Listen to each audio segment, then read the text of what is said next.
Fl-2015 ġew pajjiżna mal-100,000 delegat għal konferenzi u inizjattivi simili, żieda ta' 14% meta mqabbel mas-sena ta' qabel. Fit-tnedija tal-branding uffiċjali ta' Conventions Malta tħabbar ukoll li l-pass li jmiss issa huwa li dan is-settur f'pajjiżna ikun promoss fil-konferenza internazzjonali IMEX fi Frankfurt il-Ġermanja.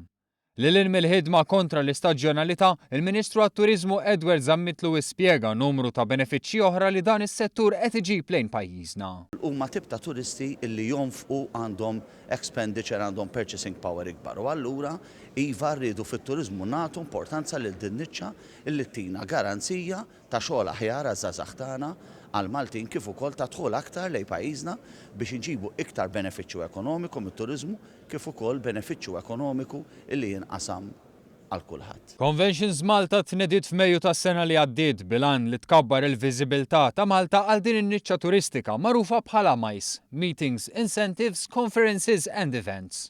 Dan fi sħubija bejn il-Gvern u l-privat, inkluż l-MHRA u numru ta' Destination Management Companies.